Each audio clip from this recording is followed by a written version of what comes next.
Welcome. Ziggy1X here with another NieR reincarnation video.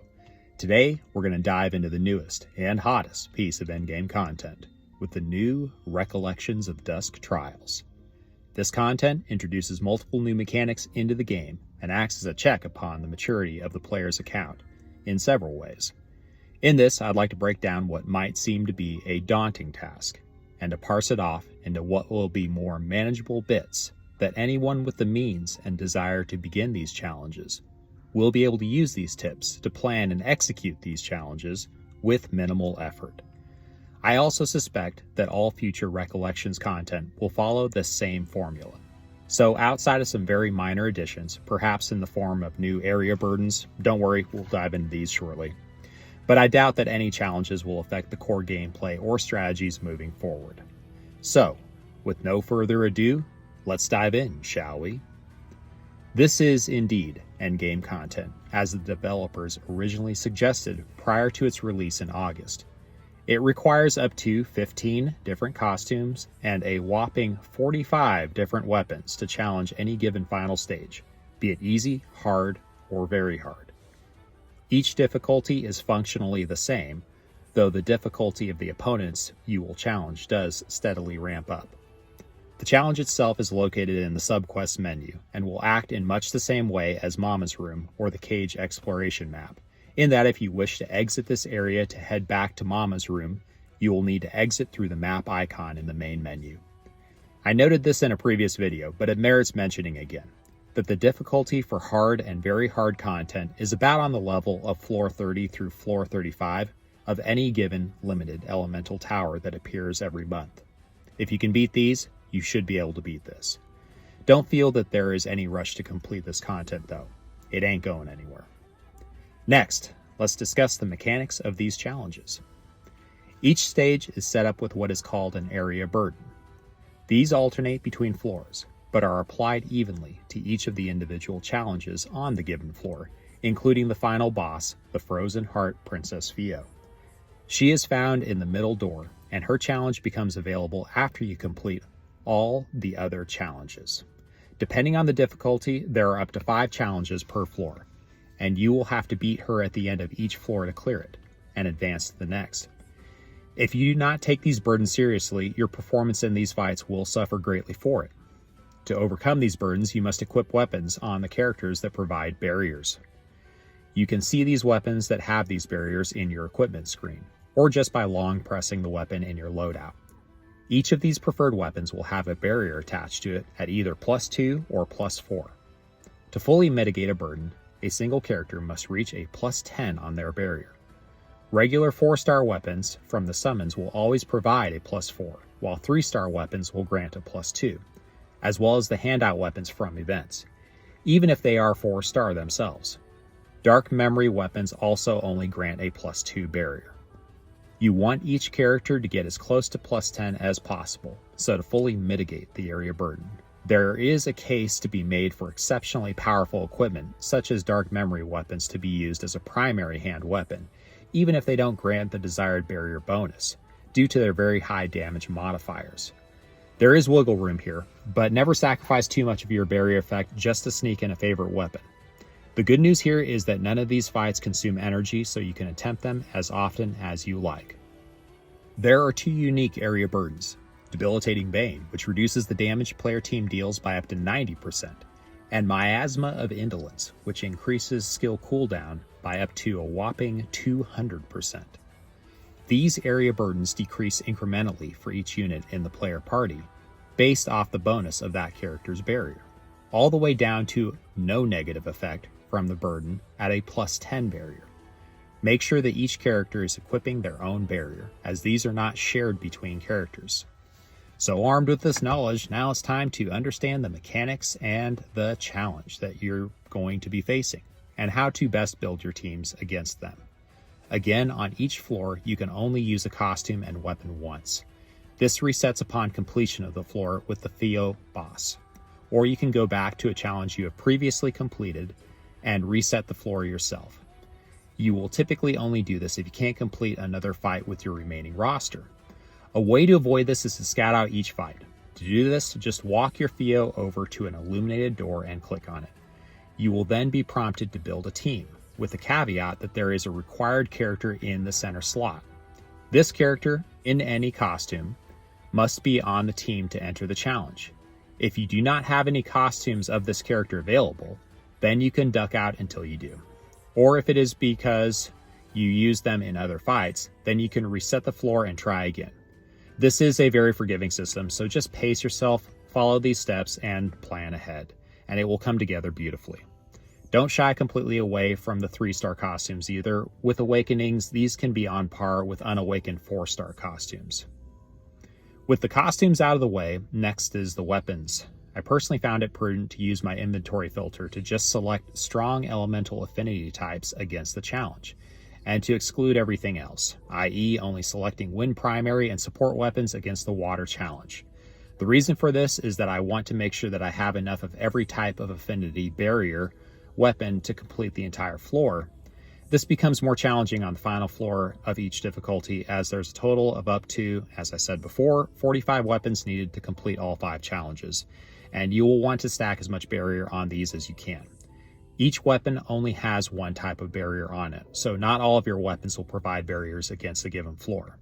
Furthermore, there are still many weapons with no barriers attached to them, which leads me to speculate that more area burdens will be introduced in further Recollections content, and that the new barriers will be attached to these weapons at this time. Even if you cannot fully mitigate a burden, get as close as you can. Remember, the negative effects of a burden are chipped away incrementally, so every little bit helps. There will be some wiggle room for strategy here. The debilitating Bane burden will lower attack by up to 90%, as I said before, but if you're going into a given challenge with a support or a healer, then you can forego all the barrier weapons on these, and instead give them to your main damage dealers, as support units aren't there to do damage to begin with. The Miasma of Indolence burden works in a different direction, as it drastically increases the cooldown time of skills by up to the 200%, again, as stated before. In this case, it is better to make sure your support or healer can actually use their skills. In this, you may want to try a more evenly spread approach on your barriers and spread them across your team. Favor the barriers on your weaker elements, and especially on the boss Theo fight, as she can be a real nuisance in the fight if it drags on too long. This will vary between each player, but we typically know which of our element rosters is strongest. If you are lacking in weapons with barriers, then rely on the strength of these elements to edge out the challenge, while perhaps granting a few additional barrier weapons to your weaker elements. One final point worth mentioning on weapons is to save the duplicate 4-stars and not to sell any of the 3-stars with excellent passives like Elemental Boon, Vigor, be it Caged or Bold, Pursuit, etc. Even when the 4-star weapons aren't normally very useful, or you have already fully leveled one of these, I found myself in my own trials using several of these less desirable weapons, which I had done nothing with, and were still sitting at level 1. I used these to flush out the barriers on my own teams, because the trade-off for them far outweighed using what would normally be a weaker weapon in any other part of the game. Next are the companions and memoirs. These, unlike the weapons and costumes, can be used in every fight. For this, I like to set at least one heal companion, with the remaining 2 acting as an elemental boost to my own team's damage, and an elemental nerf to the enemy damage. Nothing outside of the way we would normally play the game here.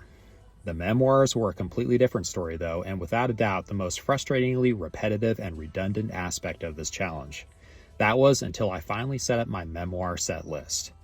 This was a feature introduced some time ago, and it allows us to make preferred sets of memoirs, then auto-equip them to a given character in the loadout screen. There is one caveat to this system though.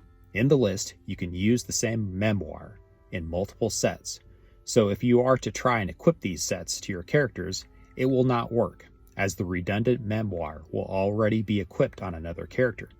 To avoid this irritating complication, just fully equip all 3 characters in your loadout, then save each of their memoir sets separately. I personally marked mine with a number for crit rate and crit damage.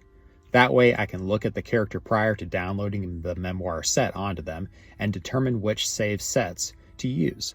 This alone will shave hours of time off your preparations, as you will need to equip memoirs 405 times otherwise.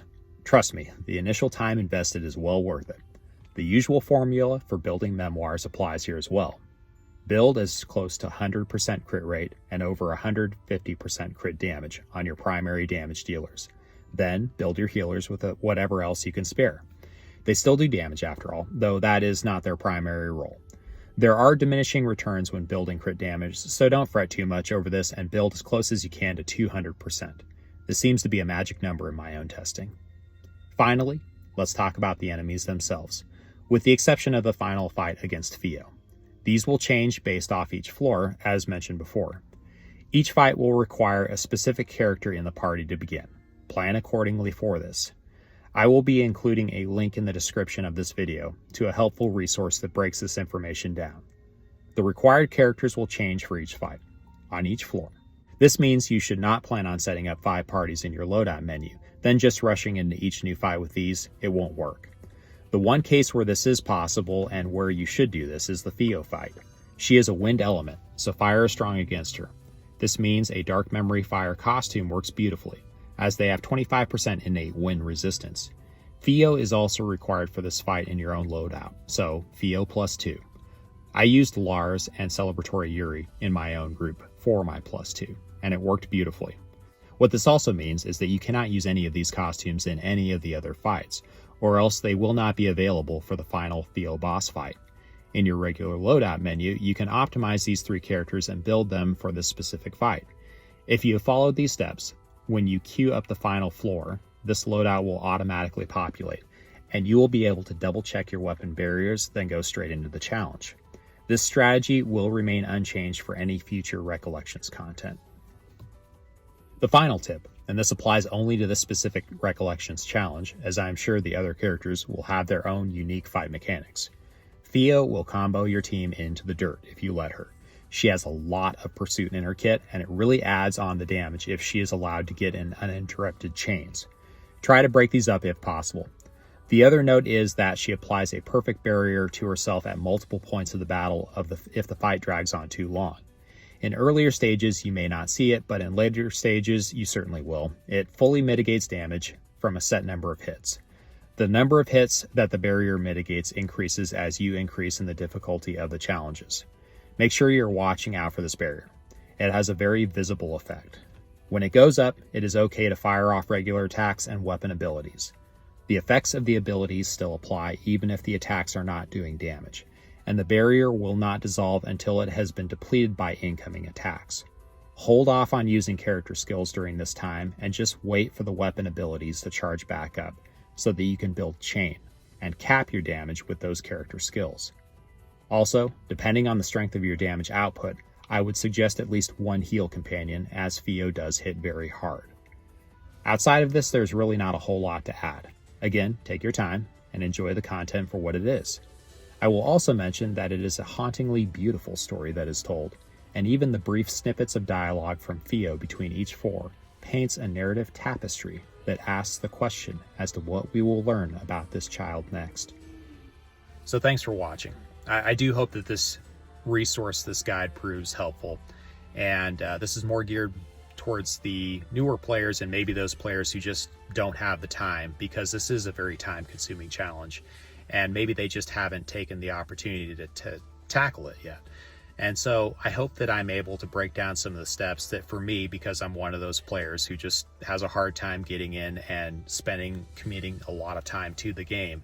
So I really do hope that this is helpful for you. I hope that this is able to allow you to best manage your time so that you can parse out the challenge, take it 1 piece at a time, and just have a good time doing it, because it is an enjoyable challenge once you understand the mechanics and once you're able to just get the redundant busy work out of the way. So these tips will help with that. And to my veteran players out there who are probably far more capable and competent than I am, I still hope you learned something, and I still hope that you enjoyed the content. As a bonus, let's go ahead and jump over to the fight. And I've been showing clips of the fight throughout this. Let's go ahead and jump into a fight where I used a 1-star, a 2-star, and my newly acquired Frozen Heart Princess Theo. So with no further ado, let's get this sucker started.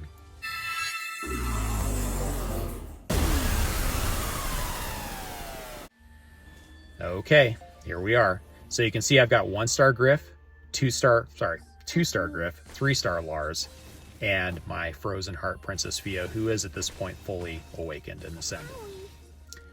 But this is an account flex in a way, but it's also to show that you don't have to have the best of the best characters to complete what is a difficult challenge, and this is a difficult challenge. But everybody has access to these characters if they've gotten to this point in the fight. So let's see what happens. Now you can see her life isn't going down that far, and she's doing damage, but you saw that barrier again that I was talking about go up. So now everything's missing. And this is the part where she just wrecks you. We'll start to see her attacks coming up here.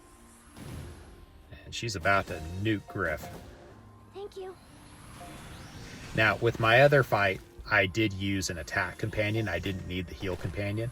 And the reason for that I wanted that attack companion was because Yuri benefits greatly from having that attack up for her character skill. But that's not the case in this fight with this loadout. Boom. Nice knowing you, Griff. The stats do help when you get up to the higher rarity costumes. But you'll see here, this fight does get very close.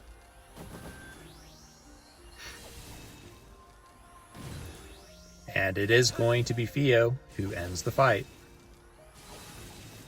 Boom. All that pursuit in her kit, the pursuit in her character skill, it's enough to edge out the Fio and to win the day. So that's it. It's possible. That was the super duper extra hard fight, Fio fight.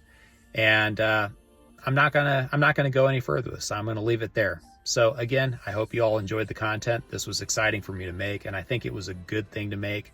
I think that there is something to be said about this content, and we're gonna have more of it. This is basically taking over in a way for the EX characters. It's sort of the next evolution. You saw those stats that she has. Her stats are high. She's got some chonky stats. So we're going to be seeing more of these characters as they come out, introducing these new Recollections costumes. And I can't wait for the next one. Peace out, y'all. Have a great day. Bye.